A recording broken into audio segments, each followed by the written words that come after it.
تو خرج من الاسلام، پھر اسلام والی بات باقی نہیں رہتی۔ تو بہرحال دوست عورت کرنے کا مقصد یہ آتا ہے، ہم تو یہی بات کہتے ہیں کہ ایک نحمده ونستعينه ونستغفره ونؤمن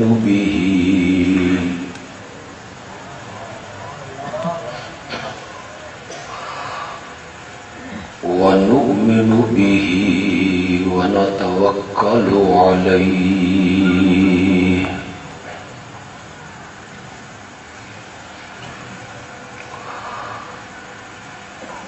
ونصلي ونسلم على رسوله الكريم الأمين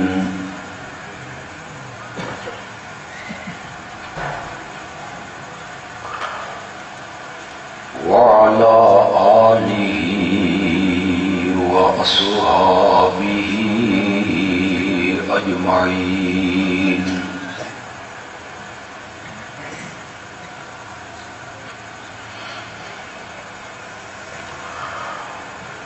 أما بعد فأعوذ بالله من الشيطان الرجيم۔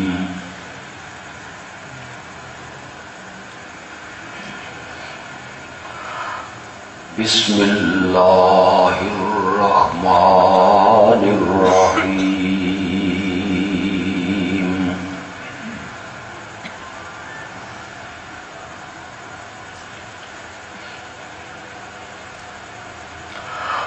فادعوا الله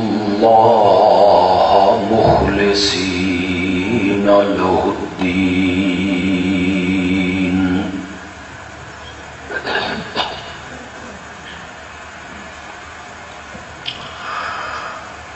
اللهم صل على محمد وعلى آل محمد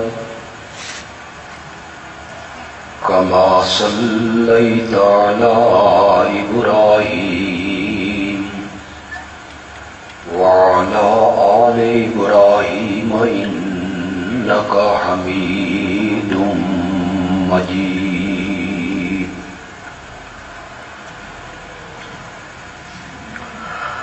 اللهم بارك على محمد وعلى آل محمد كما باركت على إبراهيم وعلى آل إبراهيم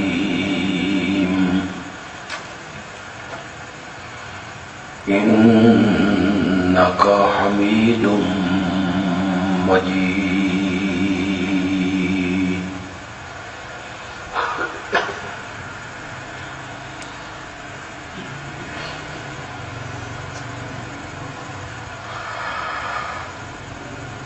دو خوش قسمت بچوں نے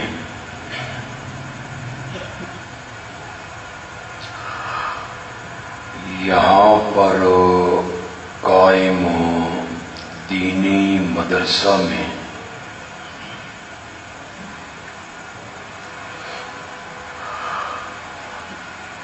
یہ شرف حاصل کیا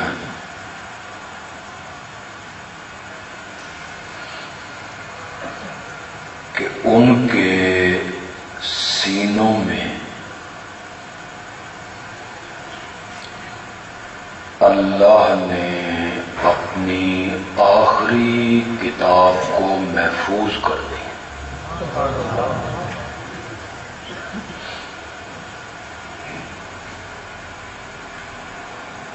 ہم سب ان بچوں کے لیے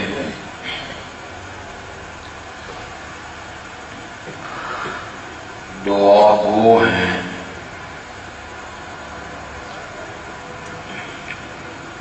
کہ یہ دولت اور یہ نعمت جو ان کو ملی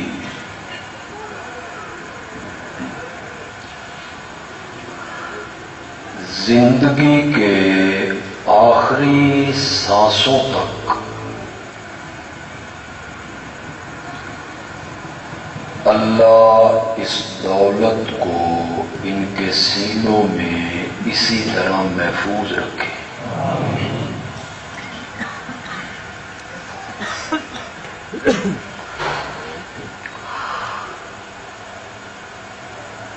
یہ مہینہ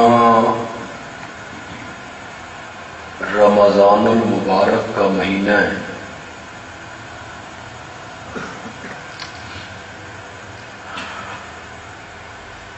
اس مہینے کو بھی قرآن سے بڑا گہرا تعلق ہے.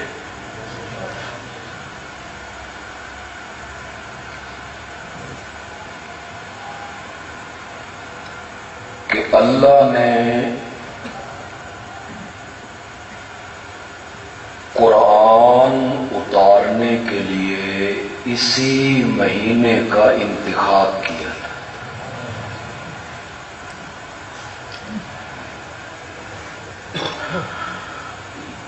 ہر سال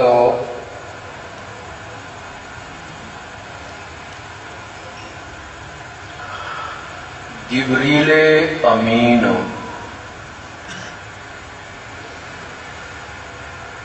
میرے آقا سے قرآن کا دور کیا کرتے تھے.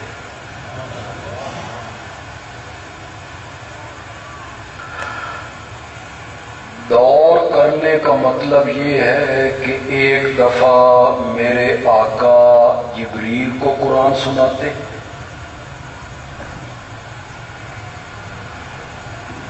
اور ایک مرتبہ جبریل میرے آقا کو قرآن سناتے.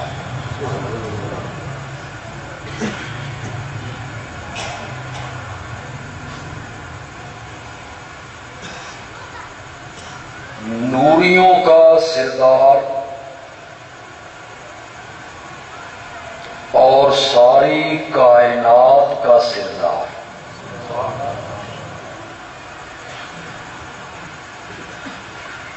قرآن کا جو دور کرتے تھے اس کے لیے بھی اللہ نے اسی مہینے کو منتخب کیا. سبحان اللہ.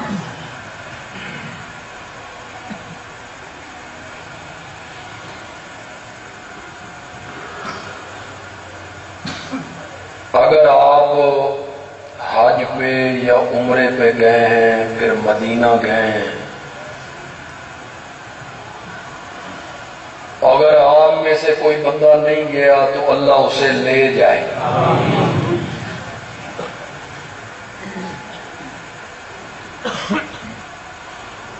روضہ رسول کے سامنے کھڑے ہو کر جب سلام کہتے ہیں، اس کے سامنے باب البقی ہے، دروازہ ہے، یہ جنت البقی کو جا رہا ہے. اس دروازے کے اندر ایک کمرہ ہے، دروازے سے اندر.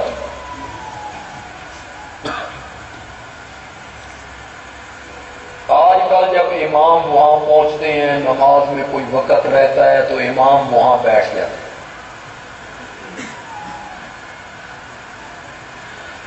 یہ کمرہ عین اس جگہ پہ بنایا گیا ہے جہاں جبریل کے ساتھ بیٹھ کر میرے نبی قرآن کا دور کیا کرتے.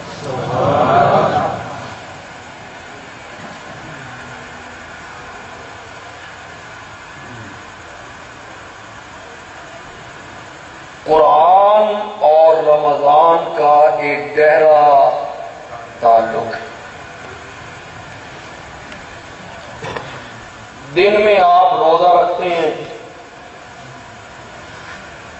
رات کو آپ تراویح میں اللہ کا قرآن سنتے ہیں. میرا یہ موضوع نہیں ہے لیکن بس تھوڑی سی بات کہہ کے اپنے موضوع کی طرف آ جاتا ہوں. اور میں جو بات کہنے لگا ہوں یہ ہے تو تھوڑا سا اشارہ، لیکن مجھے ڈڈیال والوں سے امید ہے کہ یہ علماء کی تقریریں سنتے رہتے ہیں، میرے اشارے کو سمجھ جائیں.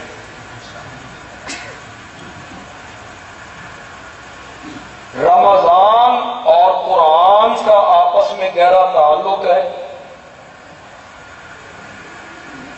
اس لحاظ سے بھی کہ روزہ بھی بھی قرب الہی کا ذریعہ ہے اور قرآن بھی قرب الہی کا ذریعہ ہے۔ روزے کے ذریعے بندہ اللہ کے کیا ہوتا ہے؟ قریب ہوتا ہے۔ یا اس روزہ رکھنے والے کو پتہ ہے یا اس کے رب کو۔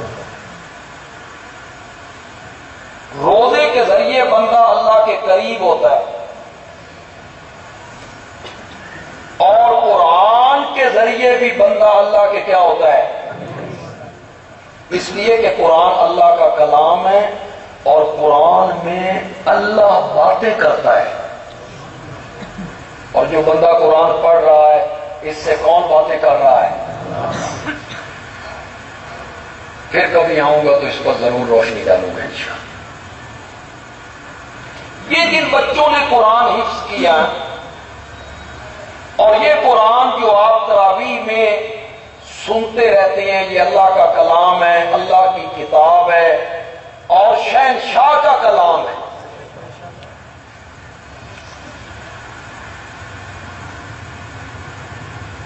اگر ہر کتاب کا ایک دعویٰ ہوتا ہے اور ہر کتاب کا ایک موضوع ہوتا ہے، آپ سمجھدار لوگ ہیں، پڑھے لکھے لوگ میرے سامنے بیٹھے ہوئے ہیں، اللہ کی کتاب کا موضوع کو نہیں ہو؟ بولو، بولتے تو نہیں ہو؟ یہ واقعات کی کتاب ہے،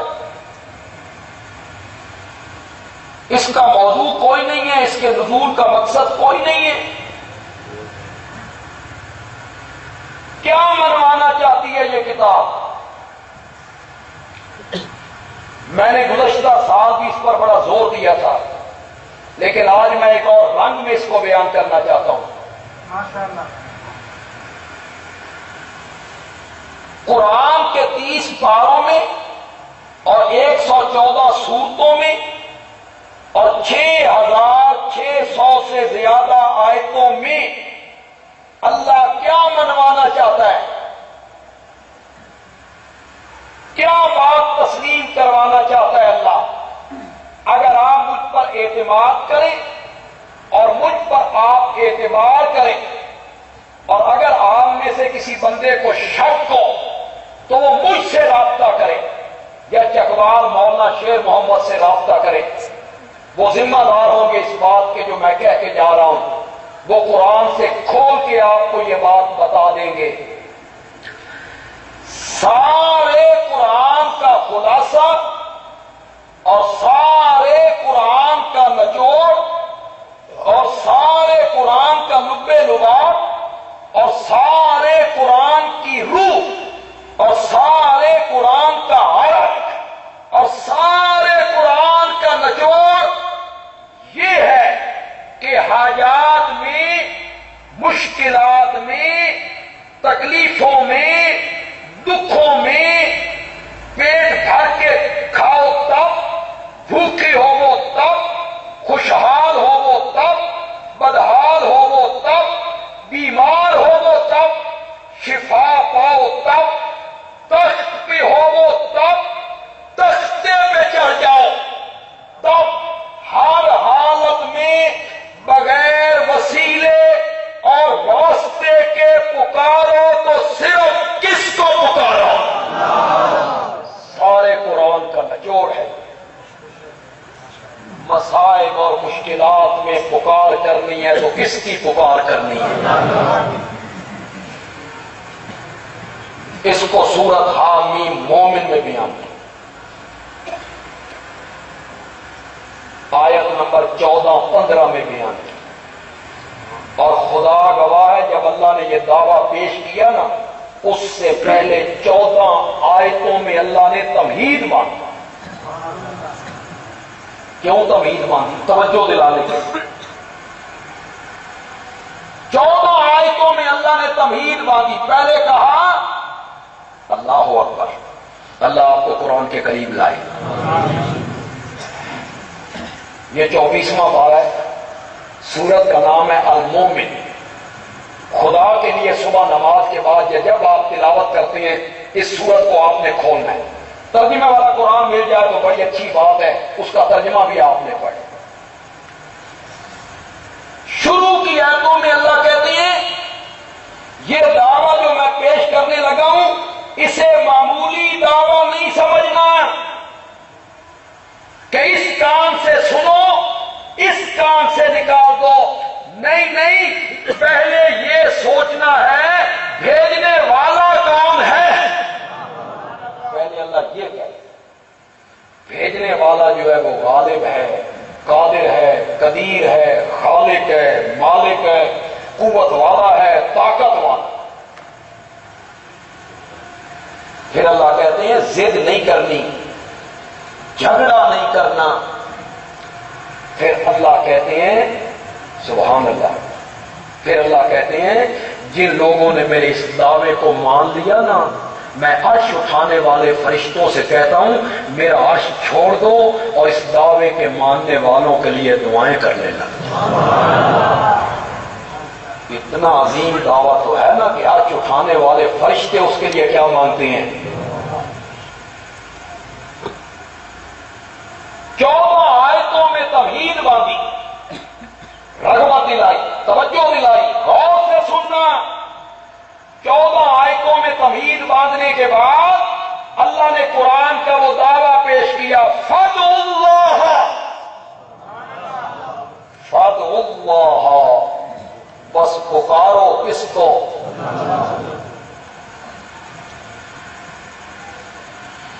توجہ ہے آپ کی کہ نہیں؟ حیران ہوئے بیٹھے، کچھ آپ کے پلے بھی پڑ رہی ہے بات کہ کوئی نہیں؟ میں کہ نہیں قبرستان ہی تو نہیں آ گئی، قبرستان آ گیا۔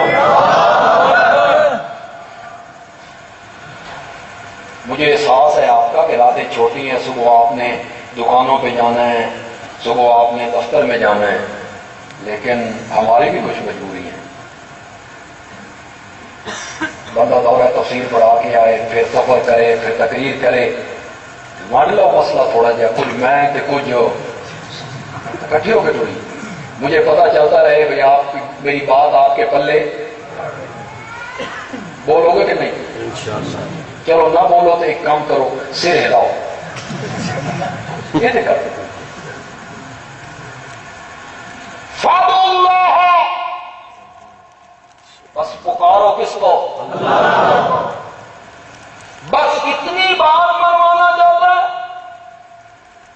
مولا یہ تو ابو جہل بھی تجھے پکارتا ہے، مکے کے مشرک بھی تجھے پکارتے ہیں، قرآن نے ذکر کیا، صرف یہی بات منوانی ہے کہ مجھے پکارو؟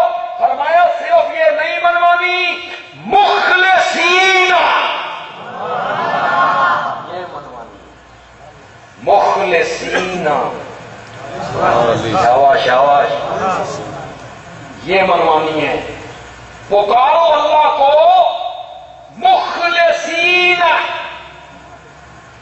خالص۔ خالص کا کیا معنی ہوتا ہے؟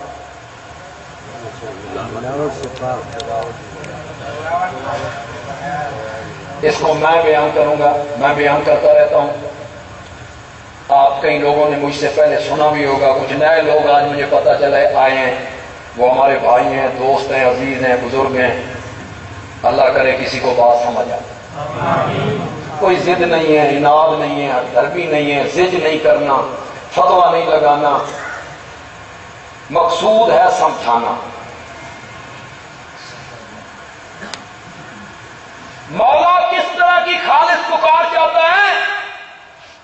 فرمایا اِنَّ لَكُمْ فِي الْأَنْعَامِ لَعِبْرَةً نُسْقِيكُمْ مِمَّا فِي بُطُونِهِ مِن بَيْنِ فَرْثٍ وَدَمٍ۔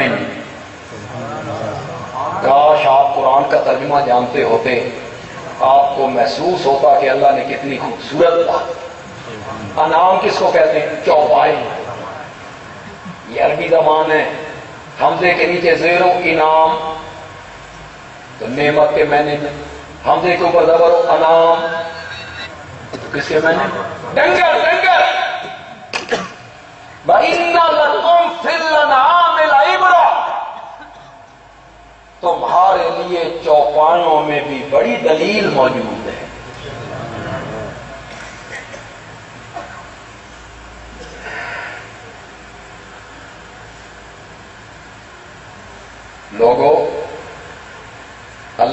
ہیں لوگوں کبھی میں نے تیرے سامنے فرشتوں کو جھکایا تھا، آج تین سمجھان واسطے من ڈنگراں دیاں مثالاں دینیاں پہ گئی، چوپایوں کی بھینس گائے اونٹنی بھیڑ بکری اپنے دروازے پہ بندھے ہوئے جانور کو دیکھ، نسقیکم مما فی بطونہ، تو نے اسے چارہ ڈالا۔ یہ ترجمہ کون کر رہا ہے؟ حضرت عبداللہ ابن عباس رضی اللہ تعالی۔ کون ہے؟ میرے نبی کے چچا زاد بھائی،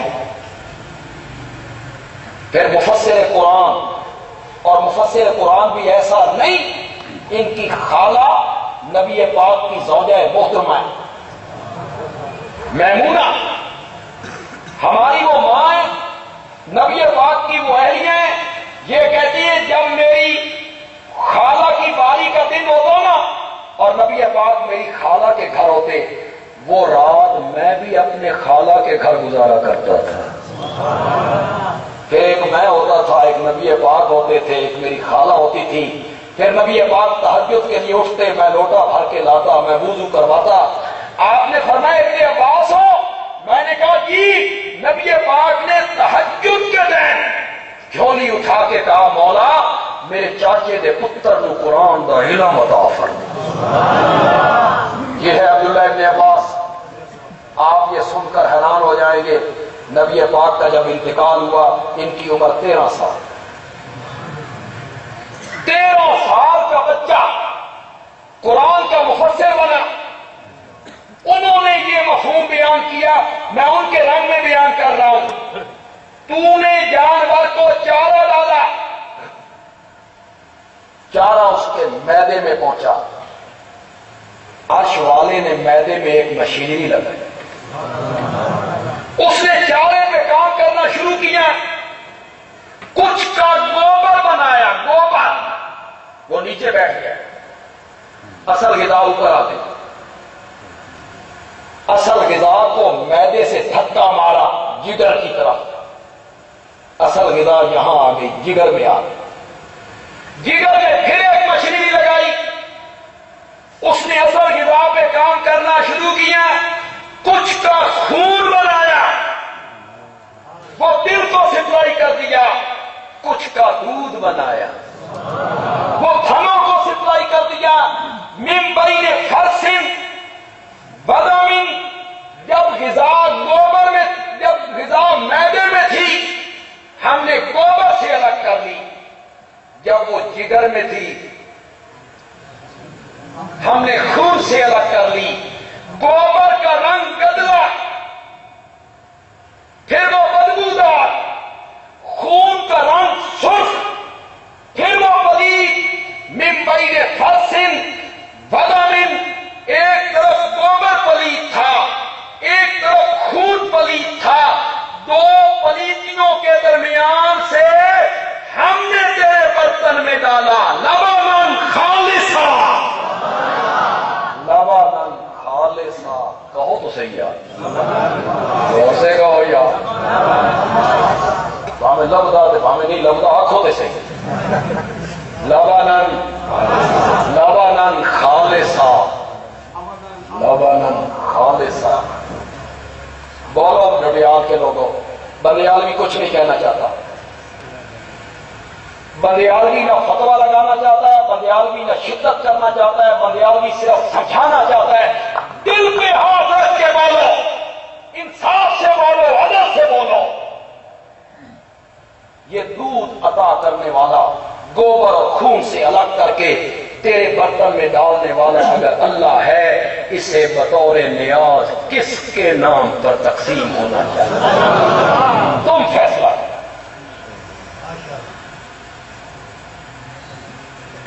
خالص دودھ عطا وہ کرتا ہے، تو تقسیم غیر اللہ کے نام پہ کرتا ہے۔ مولا تیرے ہی بڑے حوصلے، بڑے حوصلے مولا تیرے بھی، تجھے یاد ہی کوئی نہیں کرتا، دودھ تو نے عطا کیا، تقسیم غیروں کے نام پہ ہو گیا، لبناً خالصا لبنن خالصا. دیکھ میں نے تیری نازک طبیعت کا کتنا خیال کیا. تیری نازک طبیعت ہے نا, گوبر کا قطرہ آ جاتا تو دودھ استعمال نہ کرتا, خون کا ذرہ شامل ہوتا تو دودھ استعمال نہ کرتا. میں نے تیری نازک طبیعت کا لحاظ کیا, کس طرح دودھ میں نے گوبر کا قطرہ نہیں آنے دیا, تو بھی میری عبادت میں شرک کی پلیتی کو شامل نہ کیا کر. جس طرح میں نے تجھے دودھ خالص کیا ہے, تو بھی میری عبادت اور پکار فَادْعُوا اللَّهَ مُخْلِصِينَ. اب آپ کو سمجھ آ گئی, لبنن خالصا. اور ادھر کیا کہا, فَادْعُوا اللَّهَ مُخْلِصِينَ. فَادْعُوا اللَّهَ مُخْلِصِينَ. لین لے خالص لینا, لین لے خالص لینا. بیوی ملے تو خالص, اولاد ملے تو خالص, دودھ ملے تو خالص, گھی ملے تو خالص, مکھن ملے تو خالص, شہد ملے تو خالص, چائے کی پتی. یہ پاکستان شریف یا پاک لوگ رہتے ہیں, ہندو حرامی سارے دفعہ ہو گئے, وہ سارے پار ہیں. اب یہ سارے پاکیزہ لوگ ہیں, یہ دوائیوں میں ملاوٹ کرتا ہے, یہ زندگی دینے والی دوائیوں میں ملاوٹ کرتا ہے, یہ سرخ مرچوں میں ملاوٹ کرتا ہے, یہ کھانے پینے کی چیزوں میں ملاوٹ کرتا ہے. یہ ٹھڈیاں مرغیاں بیچ دے, انا للہ, مردہ مرغیاں بیچ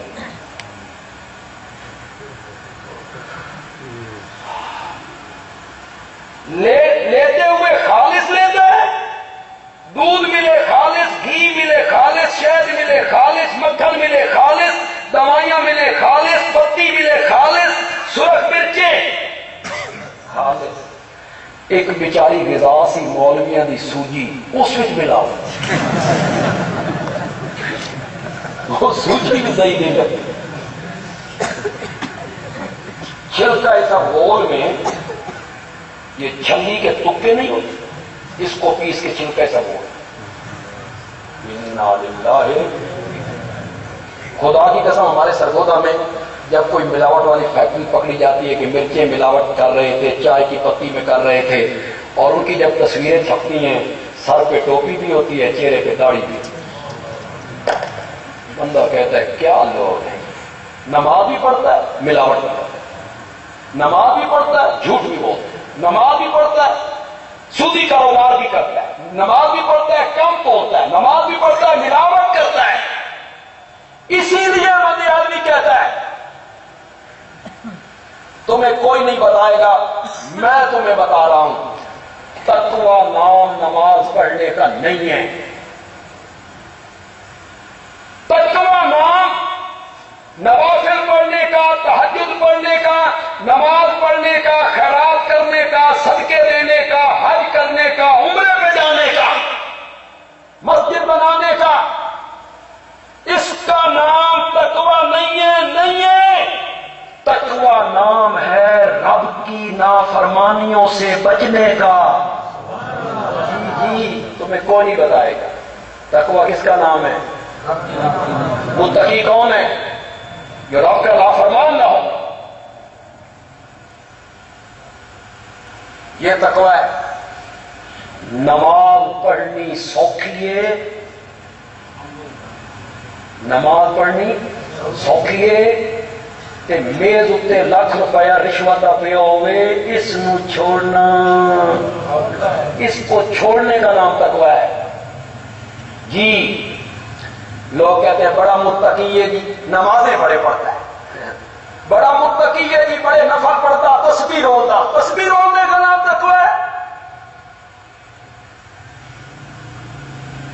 تقوی کا لفظی معنی پرہیز. متقی کس کو کہتے ہیں؟ پرہیزگار. متقی کون ہے؟ پرہیزگار. آپ کو بلڈ پریشر کی تکلیف ہو گئی, آپ ڈاکٹر کے پاس گئے, ڈاکٹر نے آلہ لگایا, اس نے کہا یار بلڈ پریشر ہو گیا, میں ٹیبلٹ لکھتا ہوں, نمک نہیں کھانا, نمک تو نہیں کھانا. ایک گولی کھان دا نام پرہیز ہے؟ شاباش شاباش. پرہیز کس کا نام ہے؟ گولی کھان دا. پرہیز نام ہے نمک سے بچنے کا. نمک نہیں کھانا. نماز تو پڑھنی ہے بھائی, فرض ہے. زکات دینی ہے, روزہ رکھنا ہی رکھنا ہے, حج کرنی ہے, یہ فرض ہے, فرض. اس کا نام تقوی نہیں ہے. تقوی نام ہے رب کی نافرمانیوں سے, اس کا نام تقوی ہے. بہت سارے موضوع درمیان میں آ رہے ہیں, پھر میری کوئی خطیبانہ راگ بھی کس طرح بڑا کھٹتی ہے. تقوی نام اس کا ہے کہ شادی نہ ہوئی ہو, 4000 مردوں کے برابر قوت ہو, کمرہ بالکل الگ ہو, دعوت دینے والی عورت ہو, سارے موانع اٹھ گئے, ساری رکاوٹیں ختم ہو گئی, اور وہ بند کمرے میں کہتی ہے غلط, اور یوسف کہتا ہے معاذ اللہ. اس کا نام تقوی ہے.